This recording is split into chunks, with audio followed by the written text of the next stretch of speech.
everyone, welcome back to my channel. It has been way too long since I've filmed anything beauty related, but I am super excited today to share with you one of the looks that I'm trialing for my bridal look for my wedding next year.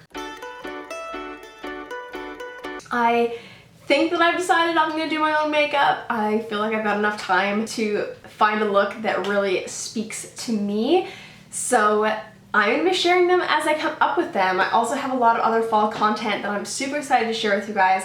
So definitely make sure that you're following me on Instagram so you'll know when I'm uploading. Don't forget, you can also hit the notification buttons so that you'll know when I upload.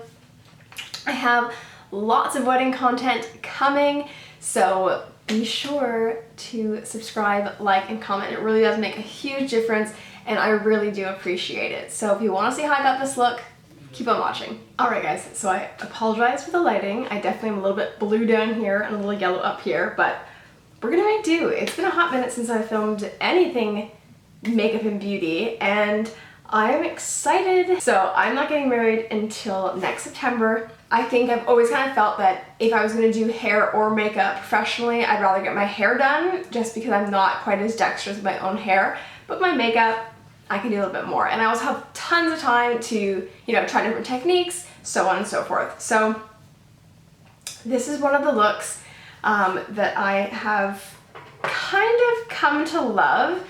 And it's using the Tartelette palette, and I love this palette because it is all matte. So this first look is definitely an all matte kind of look, although you could very easily add a little bit of shine to it, but I'm looking to see what it's going to look like. It's just a matte eye and then a little bit of shine on the face. So for me, I don't think I'm going to be wearing foundation. I've had such a struggle over the years with a foundation that matches that I just don't think it's worth it. I said it. I don't think it's worth it. One thing I am very much aware of is my dark circles, which in this lighting combination look extra dark, but I do have quite a bit of a purple tinge, and it's just there. It's hereditary, it's my mother, it's there. So that's gonna be the focus for my skin, is just making that blend away. So I'm gonna start with Maybelline Age Rewind. This is the Brightener Illuminating one. So it's a bit more pink than my skin tone, but I'm gonna get it right up in there and then pulling it down. So because it's been so long since I've done a makeup tutorial, I know that makeup on YouTube has changed so much. I personally have not been watching a lot of it recently. I've definitely been more into the home side. And what else have I been listening to? And just still like my fashion blogger. So I still have like my go-to girls to watch for fashion. But to be honest, my recent indulgence on YouTube has actually just been audiobooks, specifically the Harry Potter series. It's been well over a decade since I've reread the Harry Potter books. And with the beginning of the school year, for anyone who's new here, I'm a teacher. I've already converted a couple of girls in my class to reading Harry Potter, which is a huge triumph for me because this is around the age that I myself got into Harry Potter. So it's special for me, although that sounds kind of silly, but it's special for me. I'm now going in with the Anastasia Beverly Hill Beige Stick Foundation. And it's a little bit more yellow, a little bit more my shade. I'm going to go with the same brush, which is just a Zoeva Concealer Buffer Brush. This is like my absolute favorite brush. And I'm just going to kind of swiggle and then press. And again, trying not to go like right under my eye and buffing it, but more like placing it and tapping it. So I am currently now on the last book, which is crazy because it's been a couple of weeks, but I just love it, and I forgot just how much I loved the Harry Potter series. So that's basically all I've been doing. I've had minimal wedding planning thus far. We've almost officially booked our photographer. I actually won second place in a social media contest with a photographer, and the second prize was 50% off any package they had, which is like mind-blowing. So I ended up doing their top of the line package. because it had videographers, photographers, it had drone footage. I was just like, I would love this. I'm gonna go in with Free Spirit all over my lid, in my crease, and up. I'm just gonna use a fluffy brush. So my sister-in-law had some drone footage and obviously a videographer and photographer, but with the bundle that we are hoping to seal the deal on, we're actually gonna have 2 of each. We're gonna have 2 videographers and 2 photographers, which is mind-blowing because it just seems so over the top, and especially given that Scott is, you know, more camera shy. Like he's not super comfortable in front of a camera. So it's gonna be interesting how that plays out. But we had a call with the owner of the company, and he was great. Had so many answers to any questions that we had. And the only thing that's like holding us back is we just have to sign the contract. And when we sign the contract, the date is ours. So we're not gonna end up doing our engagement shoot until more of the winter, which I know might be a shocker because if you guys know me, I hate winter. But it's Scott's favorite season, so I figured given the area that we're in, we have some chance for some really nice winter shots. But typically, you don't end up paying until you are ready to do your engagement shoot. But given the state of the world, he did warn us that if there had to be a cancellation due to COVID, other people, if they rebooked to our date, it goes to them first, which I totally understand, and I appreciate that they have done so much for people who have gone through that situation. But I was like, I'm not risking not having you, so let's figure something out. I'm now going to go in with Wanderer and buff that more into my crease and the outer corner. So yes, the photography is basically booked, and to be honest, the 2 things that I care about in all of this is the food and the photography. Everything else, like obviously I want things to be perfect, but I am willing to put the money towards those 2 things. And it's funny because like Scott, and I would say even like part of his family, would not necessarily care so much about the photography aspect, but for me, obviously it means a lot. So the cool thing with the videographer is that we actually get 3 different movies, so 3 different edits. So we have like the 1-minute social media teaser trailer, we have a 3 to 5 minute like highlight reel, and then we get a feature length film. And the feature length used to be just like a 20 to 30 minute clip, I shouldn't say clip, video. But he said that over the years, like people have been asking for like longer and longer, so basically they'll do whatever length. So we get like 10 hours of coverage at the actual wedding, and he told me that he'd recently just cut a 3 or 3.5 hour video, and I was like, I don't need that much long. Like that's like my wedding all over again. Like my ceremony is gonna be like 20 minutes. I don't need that much. So we're probably gonna go with like a 20 to 30 minute, unless something spectacular happens, we wanna add, you know, up to 40, but I don't think I'll go past 30.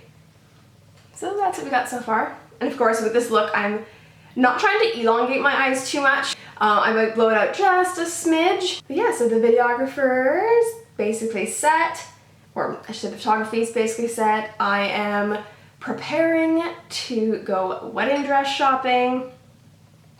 Hoping to do that in the next couple of weeks. Haven't really given it a ton of thought yet. Like I thought I would kind of like already be there. I thought I was gonna do it by the end of September, but things just kind of been slowly progressing. I'm gonna pause my eyes for a moment because my brain is having a difficult time with things, and I'm just gonna drop into my brows.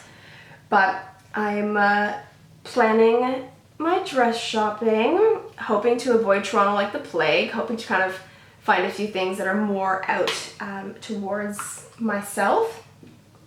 And because my mom's not along, I'm gonna bring my mother-in-law, and there's kind of limited with who you can bring right now. So I'm just gonna use my Morphe, my micro brow pencil. I think this one is in Latte. So my best friend had her baby actually on her birthday at the end of August. So obviously she would have been my absolute first pick for coming with me, but I know that she can't exactly drop everything and go. So I will be bringing my mother-in-law. So excited for that.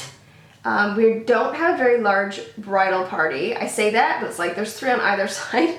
So I guess we have 6 total, but I know like some people have 6 bridesmaids, and I don't think I like enough people to really to really warrant that. Like obviously I do, but like nobody that I'm still like super duper close with that I feel really fit just with this current stage of my life. So I just asked my best friend to be my maid of honor. Well, technically matron because she's married, but that makes me sound old, so we're not saying that. So I have my maid of honor, and then I will be asking 2 more people. And I'm not gonna even hint or allude because I do not know if they will see this. So I'm not gonna give it away in the time that they may or may not see this. But I have a couple people that I'm gonna be asking to be my bridesmaids. And then Scott has already asked his groomsmen. I wanted to do a cute little like bridal proposal box, but like some of them, like they're cute, but I just feel like they're overpriced for what's in them, and also like, are people ever gonna actually use them again? That's the question. Like I want something to be useful. So my best friend loves rose gold jewelry, and that's kind of her aesthetic. So I found this really, really pretty bracelet. It says, "Today my maid of honor, forever my best friend." And immediately she was like, "Put this on me." So that made my heart super happy. But for my other 2, it's not quite as over the top. It's just a nice little subtle nod. And I'm excited for that. So on my eyes now, I'm going to deepen it up with Dreamer. And again, I'm going to kind of etch this in to my lower lash line and then blow it out a little bit more. I'm going to be adding some of Super Mom, which is the color we used earlier, so it's a little bit more of a pale pink. And I'm going to add that onto the inner corner of my lids, again, just to brighten them. And I just kind of go back and forth with these colors to deepen and pull it in a little bit more and back and forth. So I'm going to start with Dreamer, and I'm just going to be using this, it's an e.l.f. contour brush, just a nice little round brush. I'm just going to tap that in. So yeah, so the bridesmaid stuff is getting there. We are looking at a couple of potential caterers at the moment. I have a girl I went to high school with who is now a cake designer, and she's also engaged and getting married, but she's decided that she's doing her own cake. She's not trusting anybody. So her and I talked actually before Scott and I were officially engaged about working together for our wedding cake. And my sister-in-law did cupcakes, and I like the idea of a small kind of nibbly treat versus like a giant cake. So I think we'll end up doing some sort of like smaller cake and then little like treats or something, because I'm really trying to push this autumn theme, despite the fact that technically speaking, with it being so early in September, it's still summer. But anyways, I'm gonna push for some autumnal themes. So I'm thinking of, I don't know, like I kind of would love little like mini apple pies or something, like apple crumbles or blossoms or turnovers or something. But again, is that gonna happen? Who knows? Who knows? And then the venues at the cottage. I don't know if I've put that in any of my wedding content so far. I did have some secret vlogs that I filmed a couple weeks before I got engaged, because I knew it was coming. So Scott was like, "You can start doing things." But then I kind of fell behind on updating them, and I also lost a clip. Lost an entire conversation. Cannot remember what I said in that conversation, so I unfortunately can't, refilm it and try again. But alas, we'll make do. We'll make do. But I definitely wanted to try a few different bridal looks and just see how that goes. But basically, I just keep layering until I'm happy. And buffing. Layer and buffing. But beyond that, we've been doing our guest list. We're at the point where we're sending out save the dates. We've had, not always had any bumps per se with guest lists, but we're not having a very large wedding. It is dominated by family, and even at that, it's not like an absolute ton of family. Like, I don't have a very large side of family anymore, given that I'm not in touch with my mother's side. I'm just going back in with some Wanderer to buff out and to add a little bit more color to the center of my lids. So for me, really, it's one half of my family, and then Scott's family, and we have a few people for Scott's parents. His father was like, "Well, you don't really have to," but it was kind of something that we've had in mind for a couple of years now, so it's not really a bother for us. And given that our friend circle is pretty tight and pretty small, we just don't feel the need to go over the top with inviting people. So now I'm going back, like I said, with Supermom, and I'm just going to tap that onto the inner third of my eyes just to brighten them up again for anything that got lost with the other colors and in the blending.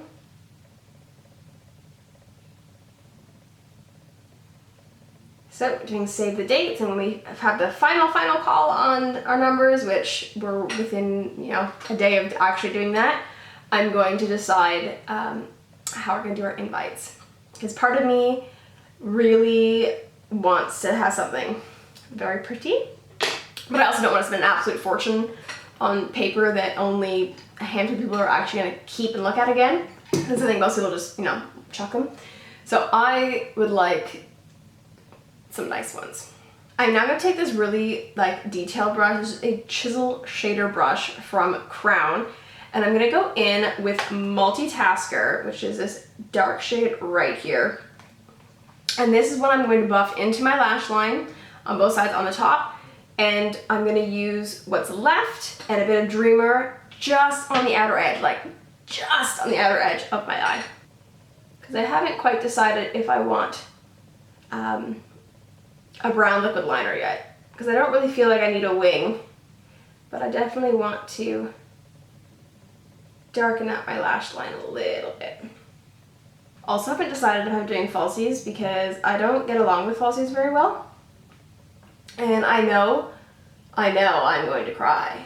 There is no doubt in my mind that I'm gonna end up basically bawling on my wedding day. So I'm kind of like, let's not have anything try to run away. That would be ideal. So that's still kind of a TBD. One thing I've been thinking about is maybe using more of the individual lashes, like individual clumps versus like a strip lash. So that way I can kind of, elongate my eye at the outer corners and not worry about blotting and wiping them away, which is what the current fear is. I honestly just love this look. This could be a go-to look for me if you just like neutral. It doesn't have to be bridal. And again, you can keep playing with the idea of the dark and the light, going back and forth. I think I am gonna add a little bit of liquid liner. So the one that I've been loving, and I have this in black and brown, and I think they're both the waterproof ones, is Hard Candy's Stroke of Gorgeous. This is their waterproof fudging around. That's where I'll play on words for the brown. I just love the tip. It's really easy to work with. Now for me, my right eye is such a pain in the butt. My eyes are not equal. I don't think, no one's actually equal, but this is the one that gives me such trouble when I'm trying to do liquid liner. This eye, dream, no problem. This eye's no. So I need to kind of play around with the shape of the eyeliner, so their shape is not going to be exactly the same, but I want it to have the illusion of it being the same when, my eyes are open. But I'm just going to go from about halfway, and I'm not going very high, I'm not doing a very thick wing, and I'm just going to bring it to the edge. I'm not even really going to flick it out, just kind of darkening, which I know you can't really see, but I promise that's what I'm doing. But it's this eye that just is a nightmare. And that's again why I kind of have been using the Multitasker shade to darken that if I'm going to have any difficulty. It's a struggle to talk into eyeliner, but I know everyone has that struggle. And I've been floating around with whether I want to do more of a white sheen highlight, so Becca's Pearl, or if I'm going to go for a little bit more of a warm color. So let's do some soft and gentle. Let's use my Zoeva Luxe highlight brush, which I absolutely love. It's the only brush that I keep the actual plastic around to make sure that it stays in the perfect shape. And again, I don't think I'm really going to add a lot of blush. I don't know, I might change my mind. I think it's also going to depend on what the actual weather forecast is going to be. So if it's going to be on the cooler side, or if it's, still absolutely sweltering out, because obviously I'll have a natural flush depending on the particular weather forecast. I keep changing the lips. Lips are definitely the challenge for me so far, because I obviously don't want my teeth to look yellow on my wedding day, because that's not a good time. I want something that's got lasting power. I don't want something that's super drying, because we do not want cat butt pucker lips. It's not a vibe that we're going for. And my lips are quite naturally like pigmented, so I'm trying to do my lips a bit better, and then some. So let's see what I grab. All right, so the shades that I picked up, funny story, my best friend, when she was doing her makeup for her wedding, was trying to find like her perfect lipstick shade, and I bought an absolute ton of lipstick. I don't remember what she ended up going with, but I do know that she gave me a lot of her Tarte lipsticks that just like weren't the right shade. So I have a huge range of Tarte Color Splash lipsticks. So I'm gonna use Sunkissed and Beach Babe. And Sunkissed is much more of that like nude, like a warm nude.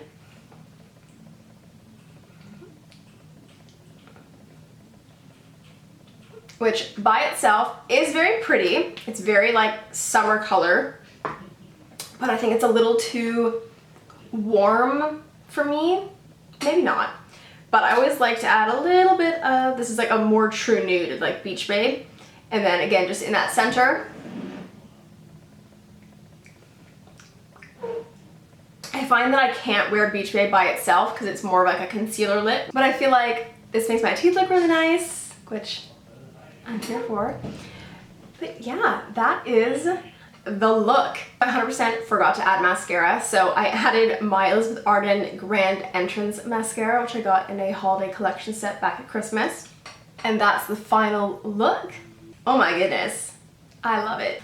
So let me know what you think of this look. If you had your makeup done for your wedding or you did it yourself, tell me what kind of look did you go for? Did you do the more neutral look? Did you do something a little more towards your color palette, a little bit bold? Did you have a bold lip? I would love to know. I've definitely considered doing a bold lip because I love a red lipstick. So that is something that I've thought about versus like a neutral, easy to touch up kind of color. So definitely let me know. I will be doing some more looks as I get some more inspiration. So thank you so much for watching. Please don't forget to like, comment, and subscribe. It really means a lot and makes a huge difference for me. And I'll see you guys in my next video. See ya!